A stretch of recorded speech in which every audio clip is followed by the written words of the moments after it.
In the pantheon of busy weeks for Alabama, this one may be the busiest. You are Locked On Bama, your daily podcast on the Alabama Crimson Tide, part of the Locked On Podcast Network, your team every day.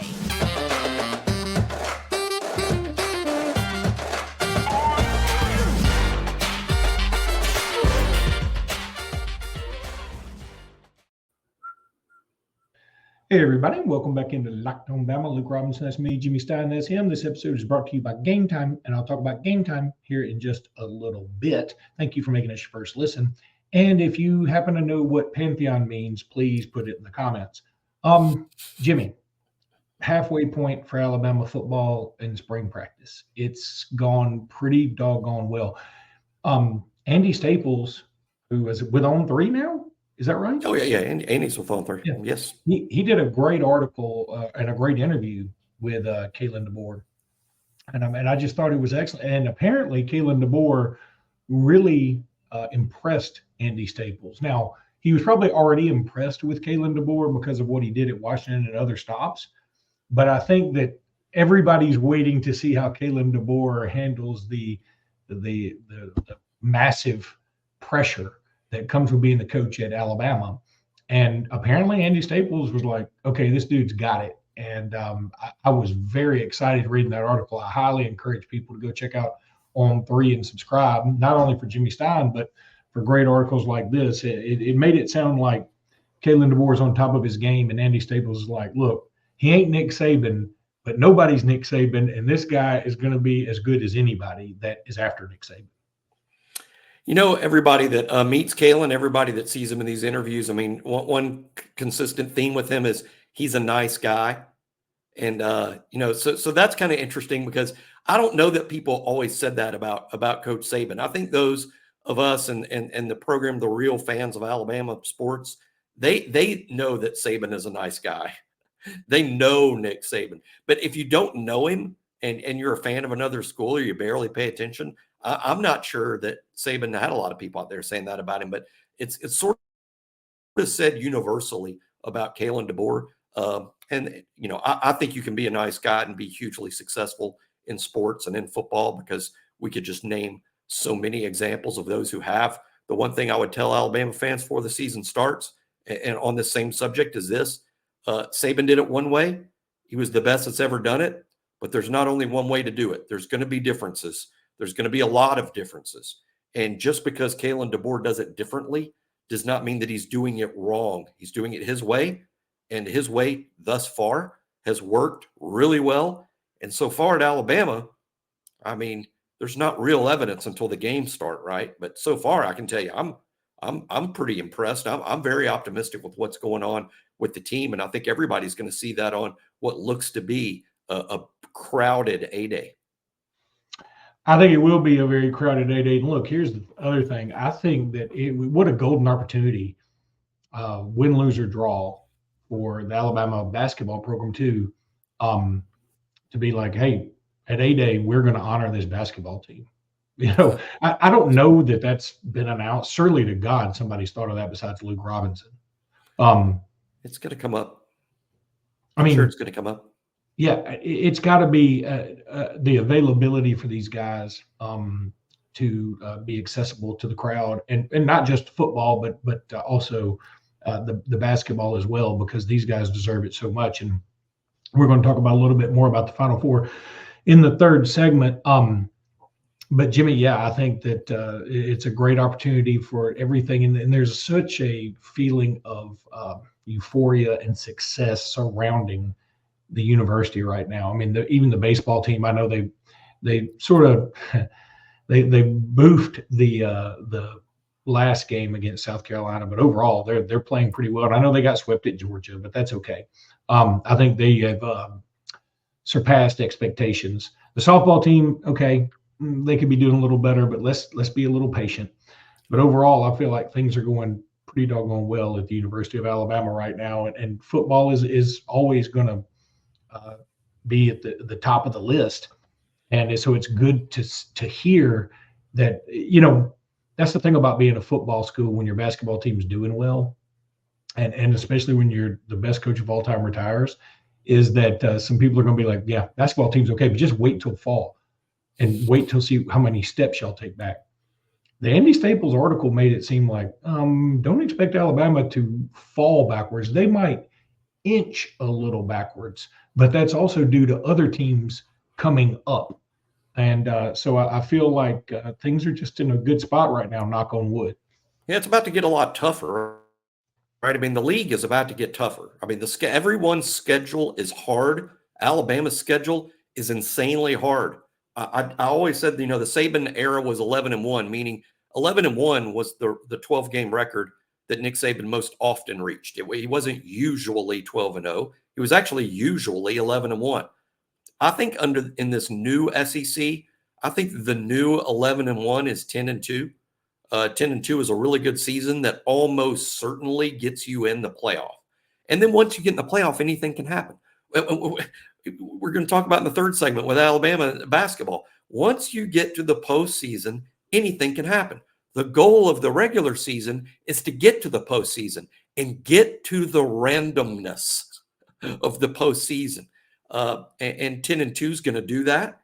And 10-2 is a really good record against this schedule. So I hope people keep that in mind, that again, it's a different sport. And if it ever changes, Luke, to SEC and the Big Ten, or like the AFC and the NFC, and that's all that's playing in this super division of college football, there's just 64 teams and the whole schedule's just playing each other, then to get to the NFL type playoffs, we're going to get to where 8-4 is a good year.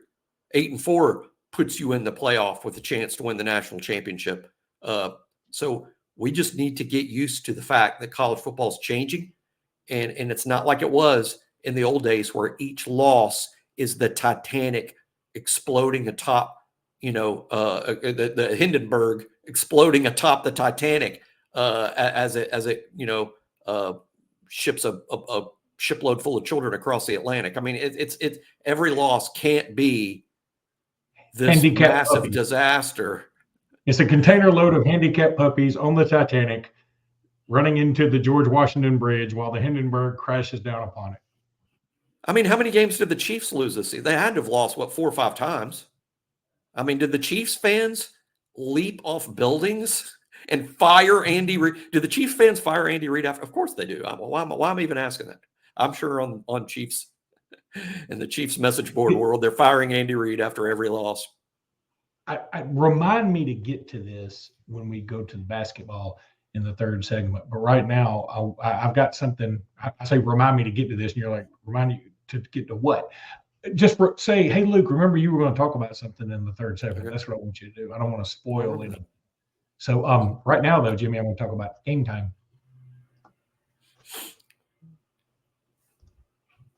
I love game time. I've always loved Game Time. You need to go to Game Time and download the app. If you can also go to gametime.co, but use code LOCKEDONCollege for $20 off your first order.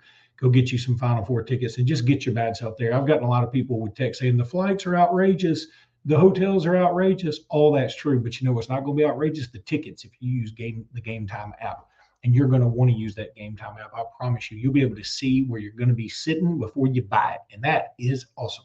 You're going to love it. I've used it a gazillion times for NFL games, college football games, college basketball games, NBA games, World Series. I've used it a lot. So I'm telling you from personal experience, you will love Game Time. I've had some people actually text me and say, hey, because of the podcast, I'm going to use Game Time for various things, and they've all had great success. And it's just awesome. Go get that Game Time app at the App Store, wherever you get your apps, or you can go to gametime.co. That's gametime.co. Be sure to use promo code LOCKEDONCollege. That's LOCKEDONCOLLEGE. Again, I've used it for Bama basketball, Bama football, NFL football with Miami Dolphins, Phoenix Suns games, Atlanta Hawks games. I've used it for the World Series. I'm telling you, you will love it. Please trust me on this. Hear me now, believe me later. Game Time. Go get that app. All right, Jimmy. So what have we learned so far from the football scrimmages and football practices so far? One thing that stood out to me, and again, I'm gleaning some of this from the Andy Staples article, was, Andy Staples said, and again, this all goes back to people thinking Alabama's going to take a step back. He was like, Alabama does bring back Jalen Milroe and Justice Haynes. He actually said this. Justice Haynes is going to be a star. And then he said, wide receiver wise, Jalen Milroe looks over there, and a guy that they recruited at tight end, and Caleb Odom, is 6'5", and just an absolutely huge person. And Jalen Milroe looks over there and just got to love this, and he's catching everything. So, I mean, he was very excited about Alabama's prospects, and I feel like the spring practices have really proven all those things to be true. I'm super excited about next year. Yeah, it's gone well. It's not perfect. I think on A-Day where the freak out is going to happen, I think there'll be some things that the fans see on A-Day where they're a little concerned. And number one will be inability to get the pass rush blocked well. I mean, I think the offensive line, I think when people see A-Day, they're going to be mostly concerned about the offensive line. But Caden Proctor hasn't arrived. I think Alabama's going to be active in the portal. I think some of Alabama's younger offensive linemen this spring will actually be even better in the fall. Guys like Wilkin Formby, Miles McVay. These are guys that I think this fall will be slightly better players than they are this spring. And I think blocking the pass rush is an issue. So that's one thing to look for. Youth in the secondary. I'm excited about that secondary.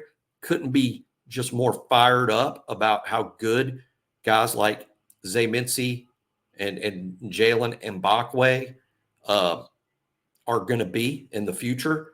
And Zabian Brown, who right now is starting, of course, right now. Red Morgan starting at safety. Couldn't be more excited about the future. Could be a little rough right off the boat. I mean, of course it is. I mean, every freshman is entitled to be a freshman. And what I mean by that is it ain't going to go perfect. I mean, so let's see about where the youth is, the offensive line and the defensive backs. I still think that's the biggest question for this team. But what I love is how Andy Staples mentioned Justice Haynes. Just a star. He's going to be a star. He's not just going to be, wow, Justice Haynes is pretty good. I think Justice Haynes is going to be a star football player. I won't be surprised, Luke, if at the end of this year we're saying Justice Haynes is the best offensive player at Alabama. Maybe Milroe, maybe Justice Haynes.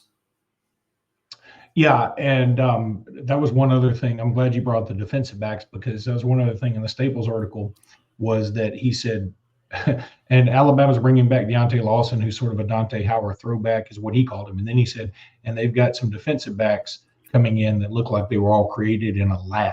That's what he said. I mean, this is not Luke saying that. That's Andy Staples. He's got good sources. It is true. It stands out when you look at those DBs. Yeah, they're built. They're big dudes. The DBs are big guys. Now, Red Morgan's not big, but he's a true freshman. Give him a minute. He's a honey badger type. Yeah, he really is. And he reminds me of Malachi Moore. I think Malachi's a great comp for Red Morgan, who, and by the way, Malachi Moore started as a true freshman game one. And now that we're into year 5 of Malachi's ripped up. I mean, Malachi's as built as maybe any kid on the team, pound for pound. Red's probably going to be like that down the road. But all the other DBs, man, there's some big dudes. Keon Sabb, he's long. He's not ripped, but Keon Sabb's pretty long. I mean, he stands out due to his length. And of course, we know Malachi's built. But that corner group, Zabian and Mbakwe, Peyton Woodyard is a well-built young defensive back. Yeah. In fact, on the thumbnail for this particular podcast, I used a picture of Jalen Mbakwe. And when I first saw it, I just hadn't gotten acquainted with all the numbers yet. I was like, that guy looks huge. Who is that? I thought it might be Caleb Odom at first, I swear. And then I figured it out. He was doing Mbakwe, and I was like, oh my God, this guy's Mbakwe is just shredded. Especially considering what do we think of when we think of Mbakwe? Speed. He can run like the wind. He does. He's fast as all get out.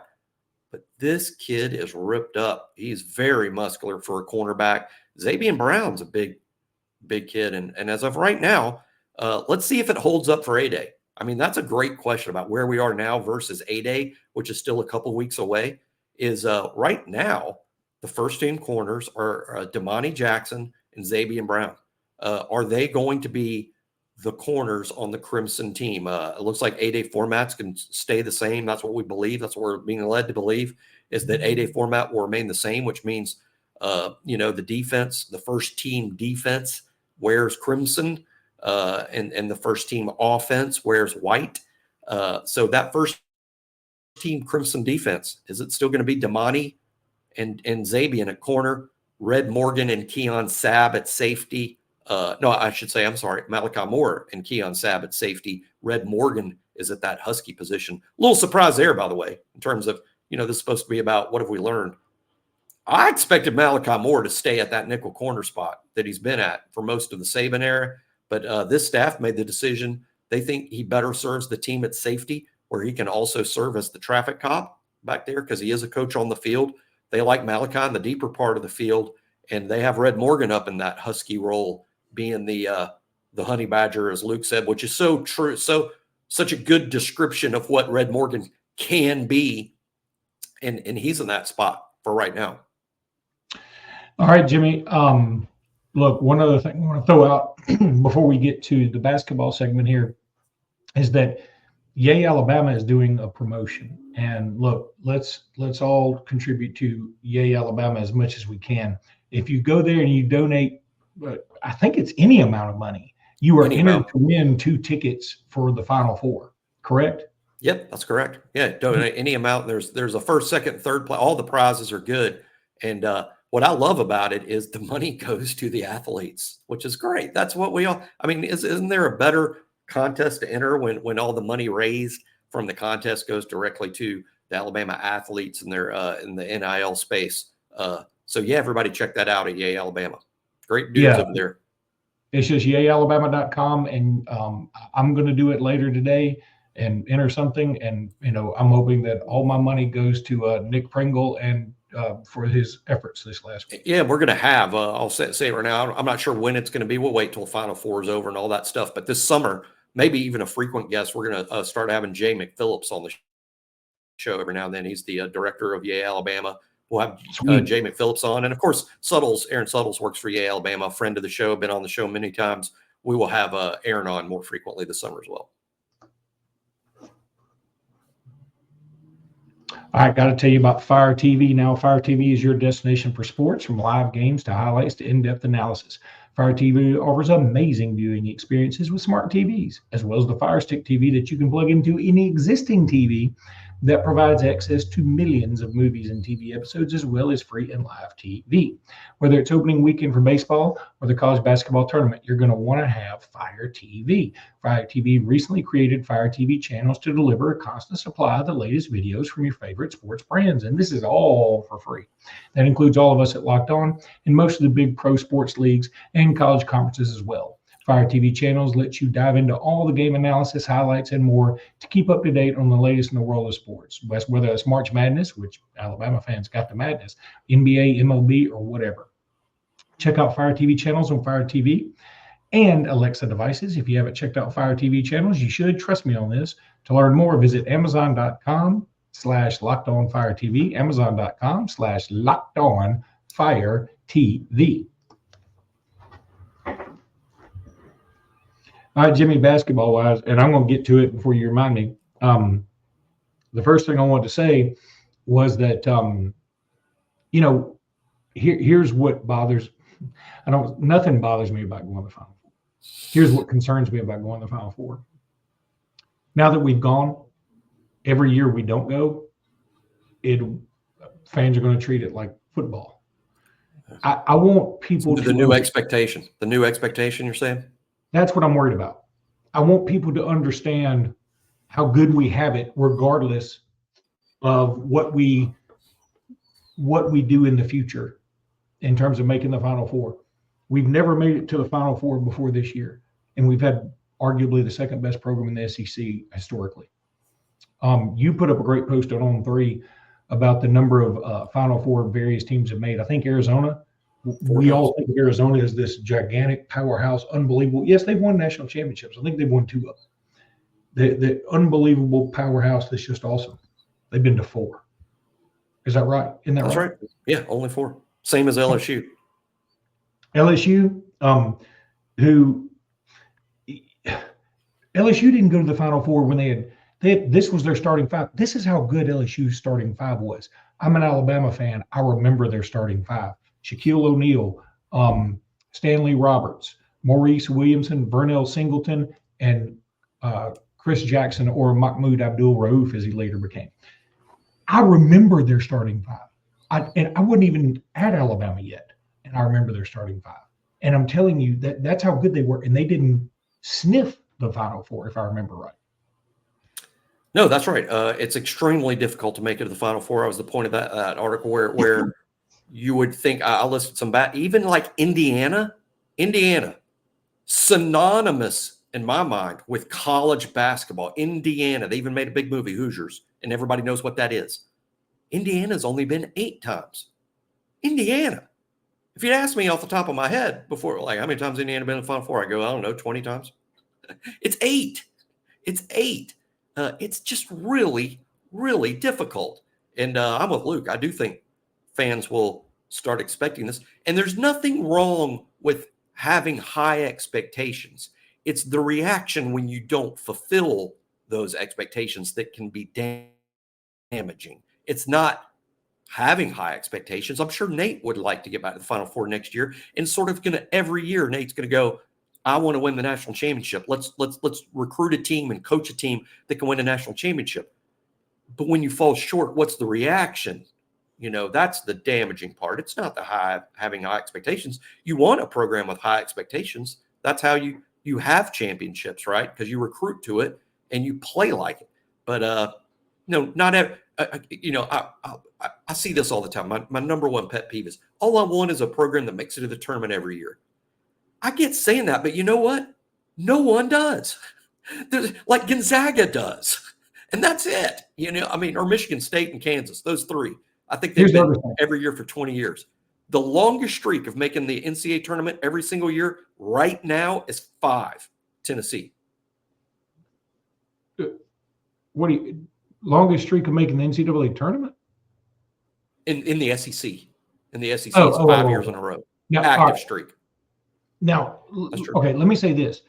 That, boy, you kept talking, dang it, and you lost my train of thought. No, but think about this. I thought about this on the way down here today. For some reason, it just dawned on me. People were talking, when you do things like you make the Final Four one year and then the next year you bow out in the first round, or maybe the next 2 years you bow out disappointingly in the first round. People are like, I just want to see consistency. Okay. Then if you consistently get to the Sweet 16, they're like, he's hit a ceiling. You know what I mean? It's like, this is very rare. We need to truly appreciate this. There's no guarantee we're getting back. I think we will. I think Nate Oates is kind of coach that'll get us back there. But next year, what may happen, we may, if we lose a Latrell Wrightsell next year, it may really cost us. If we get the 1 seed and face off against San Diego State, who ends up going to the national championship game, in 1990, if we play anybody but Loyola Marymount, we win that game. And UNLV, that they were an 11. They were an 11, but it was a ridiculous, stupid 11. Yeah, they were so much better. When I saw they were 11, I couldn't believe it. My recollection was they were like a 4. Well, they were running on emotion like you wouldn't believe. They had this magic elixir of emotion that helped them go forward. There's some other, when we ran into, if we play anybody in the Sweet 16 other than Providence, we probably go to the Final Four. We just ran into a Providence team that was so scorching hot and was coached by the hottest young coach in the country at the time. Again, we've had some bad luck. We ran up against an Arkansas squad that I think won the national championship when we lost him in the Sweet 16. That was before Arkansas was in the SEC. It was the year before they entered the SEC. So what I'm saying is, that's another thing I hate people saying, oh, Alabama got such an easy path. We've had some harder paths. There's no doubt. So that's the tournament. That's the way this thing is set up. But kills me that the people mostly saying that we have this easy path lost to Yale in the first round. It is so dumb. Hey, there is a great tweet out there, by the way. I'm going to find it real quickly. Everybody Everybody's got a hard path. What world do these people live in where they think there's easy games in the postseason? There's no easy games. There's no easy games in anyone's postseason. They only invite the best teams. And here's the other thing that kills me, and I've said this, and I acknowledge it's true. I just don't like it. That people seem to judge programs only on, do you make the Final Four or not, or your seasons. Did you make the Final Four or not? Like Purdue's season last year was a complete and utter failure, right? They kicked ass all year, and they were the number one seed overall, I think. We were, but they were they were one. They lost to Fairleigh Dickinson, right? Yeah, they lost to Fairleigh Dickinson. Same thing with Virginia a few years ago. But it's been so funny because a lot of Auburn people have been saying, would y'all make the Final Four and then talk to me? Somebody tweeted this, and we don't need to compare ourselves to Auburn in terms of basketball because I think we are a much better program historically. There's no doubt about it. Now, Auburn and Alabama are a lot closer to even right this minute. Certainly acknowledge that, and I appreciate what Bruce Pearl is doing over there. Don't get me wrong. But here's some statistics that somebody put about head-to-head between Alabama and Auburn. Alabama has 102 wins against Auburn. Auburn has 68 wins against Bama. Auburn has 8 total SEC titles, including tournament and SEC tournament and SEC regular season. Alabama's got 21. Alabama's got 25 NCAA tournament appearances. Auburn has 13. Alabama's been to 11 Sweet 16s, Auburn 5. 2 Elite Eights for both, 1 Final Four for both. Alabama's the 3rd winningest program in the history of the SEC. Auburn is the 13th winningest program in the history of the SEC. So, but what I'm saying, my point is that before we make this Final Four, I still had Auburn people going, well, y'all hadn't made a Final Four. I'm like, yeah, but we dominate in everything else, every other statistical category. And so it's just been a little bit frustrating, but that's another reason. That's probably why they've been so outspoken. Auburn fans have been very outspoken about Alabama's tournament run and discrediting it. And I don't know. I guess it's like, I'm sure, I don't remember it, but I'm sure there's a lot of Alabama fans discrediting their national championship run in 2010 in football as Alabama fans saw it there. I'm sure that happened. There's no doubt. I mean, I didn't, but I'm sure it did. I probably did. I'll be honest. You probably did. And it's still, hey, but you know what? It's sort of a tribute because it made me mad, which means I give a dang. So I'm sure they take some pleasure in that. So I take some pleasure. We led that team 24-3 weren't we up 24-3 in the Jimmy? It's 24-0. Why do you want to bring up 24-0? Excuse me, old stuff. Here we go. I do get that. I would put that game in the top 3 most frustrating football games of my Alabama. I don't even want to admit that, but I will admit it. Yeah, top 3 most frustrating. All right. Hey, later this week, I'm going to do a crossover with the Locked On UConn guys, so I'm looking forward to that. Yeah, I'm going to set my watch and watch that. I'm going to you remember in The Simpsons when Homer Simpson he had this very unique skull that was like triply thick, and so he started boxing because people would box him and they would wear themselves out, and then he'd just punch them and they'd fall down because they couldn't knock him out because his skull was so thick. And then he finally went up against the Simpsons version of Mike Tyson. Frederick Tatum, I think is his name. And he he wasn't going to get tired. He just was beating it, and they were like, "Oh my God, you got to throw the towel in." But what the song Homer came out to for his boxing introduction was, "Why can't we be friends?" And so my song when we do the crossover with UConn is going to be "Take It Easy on Me." Oh, the Adele song. Yeah, the Adele song, "Take It Easy on Me." That's not. She does have she has an Adele. There's an Adele I think song. It's Little River Band. "Take It Easy on Me." Oh, that older one. See, I'm living in the now. You are living in the now. You always have been. You've always. Except when it comes to the 2010 Auburn game. All right, that's going to do it for today's podcast. We'll be back tomorrow with more. Until then, roll tide, everybody. Roll tide.